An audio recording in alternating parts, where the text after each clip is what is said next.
povo jauense está passando por um período de terror. Todo dia tem notícia de furto, roubo, assalto, agressão, tráfico de drogas, entorpecentes. Imagens como esta, por exemplo, uma idosa saindo ou entrando com seu carro da garagem quando um nóia a agride e rouba seu carro em plena luz do dia. E 40 minutos antes deste mesmo bandido ter assaltado essa idosa, ele assaltou um outro casal de idosos em Jaú. Assalto em farmácia na Avenida do Café. E se eu falar para vocês que estatisticamente, tecnicamente, tudo isso, o grande número de assaltos, roubos, tráfico de drogas em Jaú tem uma explicação. Pois é, e agora eu vou detalhar tudo isso para você. Presta atenção.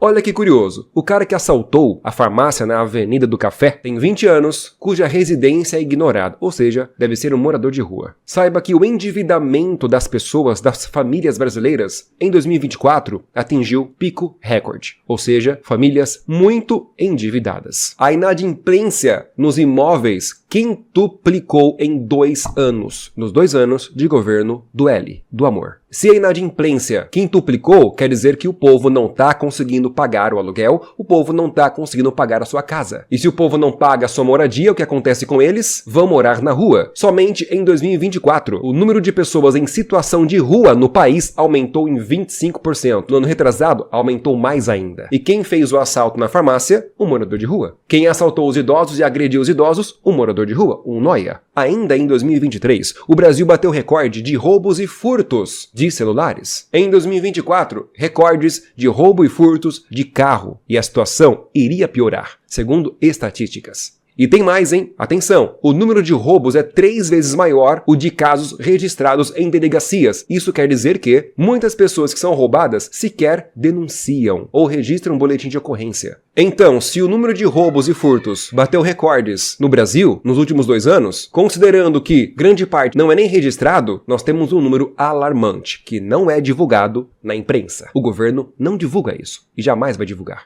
Os jauenses indignados nos comentários pedem mais policiamento, GCE, que a prefeitura de Jaú instaure GCM na cidade, mas eu posso adiantar para vocês que tudo isso não vai adiantar nada. O Estado pode colocar um policial por pessoa na cidade, a prefeitura pode colocar um GCM para vigiar cada bairro da cidade. Não vai adiantar, porque a polícia prende e a justiça solta. Pois, desde 2022, na campanha eleitoral, Lula, sim, ele já tinha no seu plano de governo a política do desencarceramento. Então, se o povo elegeu Lula, foi porque o povo queria a política do desencarceramento. Após eleito, o governo intensificou a cruzada pela liberação de criminosos como política pública. Membros do governo federal estão empenhados em promover a liberação de criminosos como política pública. Declaração nesse sentido tem partido de ministros, secretários e aliados do próprio presidente nas últimas semanas. Isso aqui em matéria do ano passado. Lewandowski, a política do desencarceramento que o Lewandowski, na época que ele era ministro do STF, sabe quem é Lewandowski, né, pessoal? Foi ministro do STF, indicado pelo Lula lá em 2006. Atualmente, Lewandowski é ministro do governo federal. Saiu do STF e foi para o governo federal. Lula gosta muito dele. Pois é, foi o Lewandowski, esse ministro aqui, que colocou a política da audiência de custódia. E até hoje, mais de 500 mil de presos foram soltos na audiência de custódia. Em toda a campanha política de Lula em 2022, ele deu sinais. O único candidato a presidente da história que conseguiu fazer campanha política no morro, na favela mais perigosa do Brasil. Nenhum outro presidente ou político consegue entrar nessa favela. Ele conseguiu. Agora, olha que curioso, Lewandowski, ministro do STF indicado pelo Lula,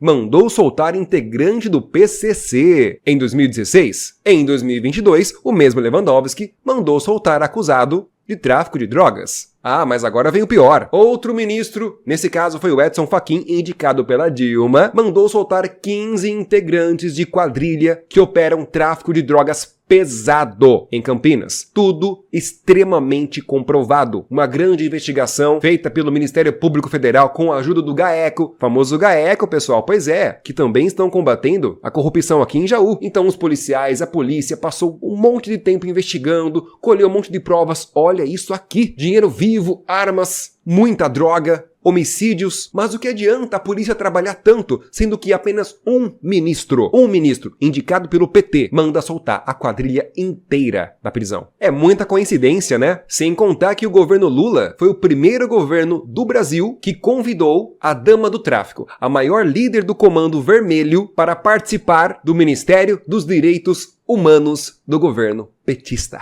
Teve a viagem paga e as despesas pagas pelo governo, dinheiro do nosso imposto, para se tornar membro de um comitê organizado pelo Ministério dos Direitos Humanos. Ministério dos Direitos Humanos, cujo ministro indicado pelo Lula, Silvio Almeida, foi acusado diversas vezes por assédio sexual, até que posteriormente ele foi demitido pelo Lula, depois de muita pressão. É esse governo que está cuidando da segurança do país inteiro. Tá começando a entender agora? Calma que tem mais. E atenção, povo jaubense, tem muitas pessoas nos comentários, parece que querem enganar você, dizer que tudo está muito bem. Essas pessoas, de duas uma, ou são militantes petistas e querem enganar a população, ou são pessoas que não têm um pingo de informação e noção do que de verdade está acontecendo. Mas eu estou aqui e a minha missão é exemplificar e explicar tudo para vocês. Muitas pessoas falam que a justiça e a segurança não tem nada a ver do governo, que o presidente e o governo federal não podem intervir na segurança pública, pois é de responsabilidade dos governadores. Então, se tem velhinha sendo agredida por vagabundo, é culpa do prefeito que não colocou GCM? Se tem menor de idade traficando drogas, é culpa do governador que não está disponibilizando mais policiais? O presidente não tem culpa disso? Mentira! Recentemente, Lula fez um decreto que restringiu o uso de armas por parte dos policiais. Mas não só isso, muito pior, restringiu também o uso da força. Se tiver um vagabundo agredindo uma velhinha, o policial não vai mais poder dar um mata-leão no cara e imobilizá-lo. Não, se ele fizer isso, ele vai estar agredindo a vítima da sociedade. E outra coisa, no decreto do Lula, olha o absurdo. Os policiais têm que tomar cuidado para não discriminar o vagabundo. Os policiais terão que identificar o gênero do vagabundo e a sua orientação sexual, por exemplo. Resumindo, um policial não vai nem poder mandar prender um vagabundo agressor de velhinha, porque se o policial mandar prender e ele for solto na audiência de custódia, o policial pode ser indiciado por abuso de autoridade. Vocês têm noção dessa inversão de valores? Os policiais prendem esses vagabundos, levam para a delegacia, algumas horas depois, após a audiência de custódia, o vagabundo sai andando, livre, leve e solto, enquanto o policial fica lá prestando esclarecimento de todo o procedimento que ele fez. Se ele sacou a sua arma, por que ele sacou a sua arma? Se ele sacou o cacetete, por que ele sacou o cacetete? Quantas cacetadas ele deu no bandido? Por que ele deu as cacetadas? Por que ele não ofereceu água para o bandido se ele estava com sede? Sim, pessoal, isso já aconteceu. Então, enquanto vocês não entenderem que tudo o que está acontecendo, esse aumento de assaltos, aumento do terror contra a vida do cidadão de bem, aumento dos moradores de rua, dos noias, tudo isso faz parte da política do PT, da política da esquerda. Tudo isso é culpa de quem fez o L. Felizmente, menos de 30% dos jauenses fizeram L, mas esses 30%